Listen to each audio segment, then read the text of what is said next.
नमस्कार दोस्तों।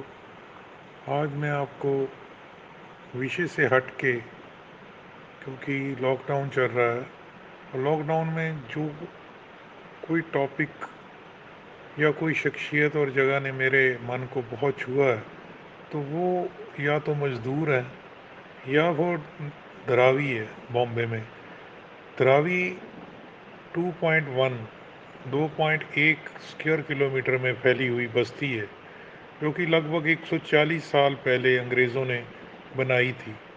उस समुंदर के किनारे बनाई ताकि उसमें जो टैनिंग, चमड़ा, टेक्सटाइल्स, पोट्री, यानी कि जो मिट्टी के बर्तन होते हैं, और वो इंडस्ट्री जिसमें थोड़ी सी स्मेल आती है, उसकी वजह से उसको थोड़ा सा अलग अंग्रेज़ों ने रखा।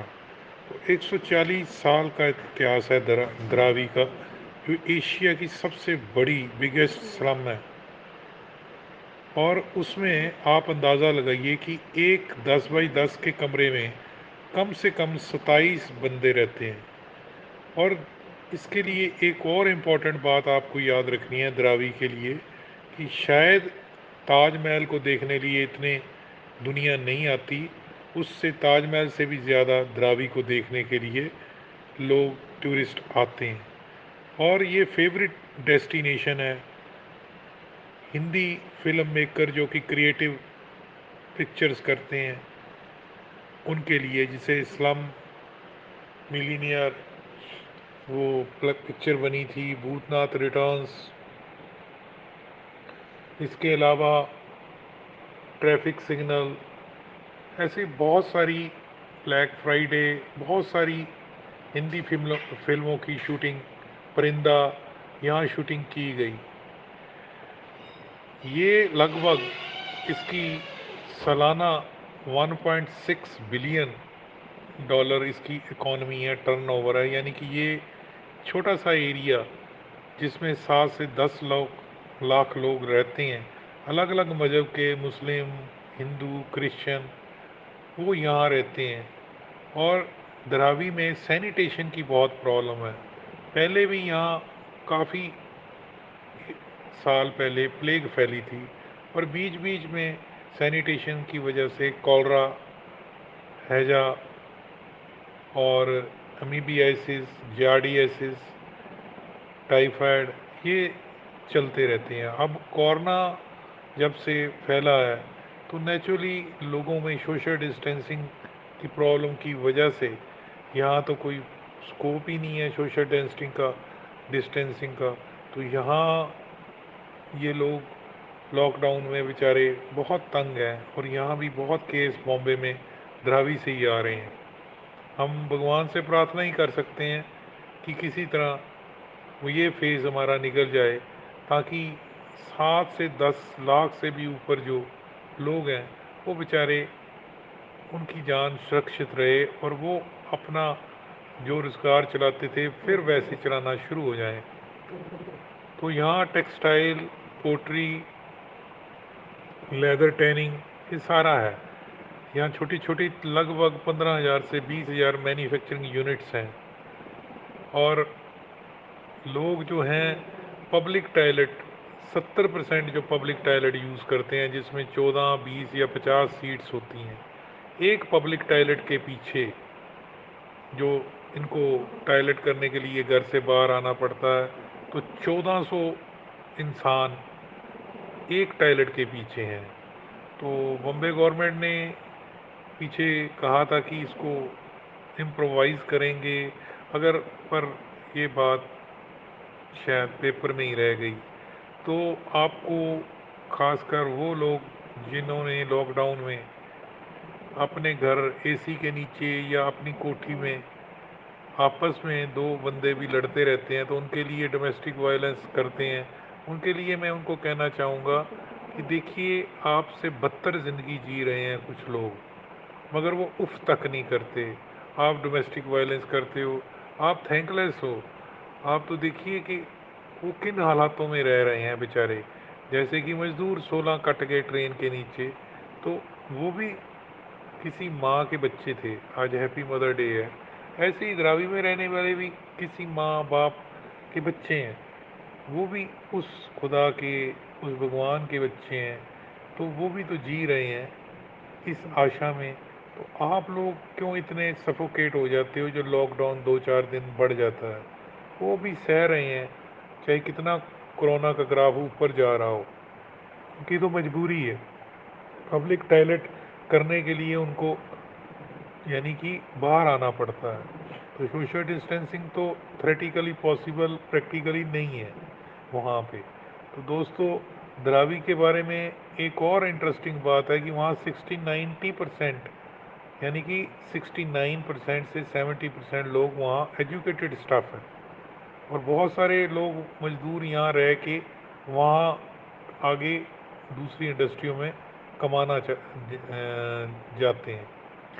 तो दोस्तों, लॉकडाउन में यहाँ की जो इंडस्ट्री है बंद पड़ी है, और सैनिटेशन कोर्स इतनी बढ़िया नहीं हो सकती इस एरिए में, और भी सैनिटेशन की प्रॉब्लम आ जाती है। तो अगर लोग चाहें भी तो छत पे नहीं चढ़ सकते। अगर आप ऊपर से देखो तो आपको टीन की छतें ही छतें नज़र आएंगी। यहाँ खुल के सांस लेना भी मुश्किल हो जाता है। तो रतन टाटा जी ने कुछ दिन पहले ही ये बताया था कि द्रावी जैसी स्लम्स जो एशिया में बिगेस्ट हैं, उनका आज तक की डेट में होना भी एक तरह का, हम प्रोग्रेसिव देश अपने आप को कहते हैं, मगर ऐसी स्लम्स का होना और उनको इम्प्रोवाइज ना करना, ये शो करता है कि बिल्डर्स और बड़े बड़े रियलेटर्स ने ऐसी स्लम्स को जन्म दिया जिसमें जीना बहुत दूभर हो जाता है। बाहर से अगर आप देखो तो बहुत सारे कई फॉरेन टूरिस्ट आते हैं ये देखने की स्लम एरिया में कैसे लोग जी रहे हैं। दोस्तों, धारवी जैसी पोजीशन आपके गांव या शहर में नहीं है, ना ही इस लेवल का कोरोना वहाँ फैला हुआ है। तो आप अपने एरिया में कम से कम, जहाँ पे आप सोशल डिस्टेंसिंग रख सकते हो, मास्क पहन सकते हो, और ऐसी मजबूरियाँ नहीं है टॉयलेट जैसी, तो आप रूल्स को फॉलो करो, हाँ, जो आप एक मिसाल दे सको कि जो लोग बेचारे वहाँ द्रावी में हैं, वो तो, उनके पास तो कोई सोल्यूशन नहीं है, आपके पास तो ऑप्शन है। तो दोस्तों, मैं आपसे यही अपील करूँगा कि आप पूरे वर्ल्ड को, आप पूरे इंडिया को, वर्ल्ड को, प्लेनेट को, अगर इकोसिस्टम को आपने बचाना है आने वाले टाइम में, तो हमें नेचर को ख़राब करना, उसको डिस्ट्रॉय करना, इकोसिस्टम को खेलना बंद करना होगा। द्रावी के बारे में और भी बड़ी चुनिंदा बात बताऊं आपको कि वहाँ जंक मार्केट भी बहुत बढ़िया है जो रिसाइकल करती है। तो बॉम्बे का काफ़ी हिस्सा जो कि वेस्ट प्रोडक्ट है वो रिसाइकल करके अमेरिका, यूरोप को वो रिसाइकल मटेरियल भेजती है। तो दोस्तों, कहने को वो स्लम है एशिया की, मगर वो देखिए कितनी इकॉनमी में अपना योगदान दे रही है। हम क्या कर रहे हैं, आप क्या कर रहे हो आज की डेट में लॉकडाउन में? सिर्फ फेसबुक पे या व्हाट्सएप पे पोस्ट डालनी, किसी को क्रिटिसिज्म करना, इससे कुछ नहीं होने वाला। आप अपने इर्द गिर्द जाइए, देखिए कि कोई एनिमल, जंतु भूखा तो नहीं है, उसको खाना खिलाइए। कोई आपके नज़दीक 3-4 कोई हाउस मेड या कोई बुज़ुर्ग हैं जो कि गरीब हैं, अपने आप को सपोर्ट नहीं कर सकते, तो उनको सूखा राशन दे आइए। अगर उनके घर में आग नहीं है तो उनको गीला भी दे सकते हो। तो दोस्तों, यही टाइम है आपके पुण्य कमाने का, ऐसा पुण्य कमाने का।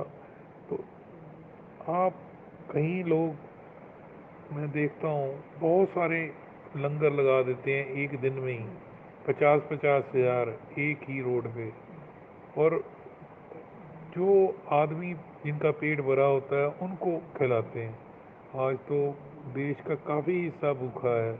आज आपके पास मौका है कि आप उनको खाना खिलाएं। मगर याद रखिए, फ़ोटो मत खींचिए। सेल्फ़ी जब आप खींचते हो तो आप शो ऑफ करते हो।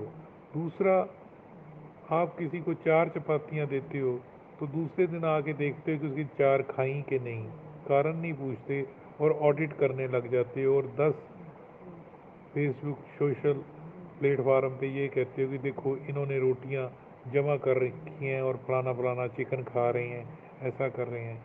दोस्तों, हमें कोई हक नहीं पहुंचता जब हमने नेकी की कुएं में डाला, जब हमने किसी को दान दे दिया, चाहे वो 2 चपाती ही है। अब वो चपाती खाए या फेंके, आपको इससे मतलब नहीं है। अगर आप ऑडिट ही करते रहोगे तो ज़िंदगी में कभी भी किसी का भला नहीं कर पाओगे। भगवान, खुदा, गॉड कभी भी ऑडिट नहीं करता। वो ये नहीं करता कि जो मैंने दिया है देखूं वो यूज़ भी, यूटिलाइजेशन भी किया है कि नहीं। वो यूटिलाइजेशन सर्टिफिकेट नहीं मांगता। दोस्तों, ये टाइम है धर्म से ऊपर उठने का, ह्यूमिनिटी के लेवल पे आने का। अपने इर्द गिर्द फ्लोरा फोना, जंतु जानवर, पेड़ पौधे, जो कि कोई पानी की वाव से सूख रहा है, तो कोई खाने की वाव से सूख रहा है, तो उसको ध्यान रखना। सरकार कहाँ कहाँ जाएगी, कहाँ सीमित साधन है, सीमित पुलिस है, हर जगह तो नहीं जा सकती, हर वक्त हमारे 24 घंटे तो हमारे साथ रह नहीं सकती। हमें ही इसके साथ जीना होगा। तो सोशल डिस्टेंसिंग अपनाइए, मास्क लगाइए और दूसरों को प्रोत्साहन कीजिए। ये इसमें लोगों को इन्वॉल्व कीजिए ताकि ये हमारी आदत बन जाए और हम इस डिफ़िकल्ट फेज़ से निकल आए। धन्यवाद। अच्छा लगा तो लाइक करना, सब्सक्राइब करना और शेयर करना हमारा चैनल। हमारी वेबसाइट है www.paramedicalindia.com।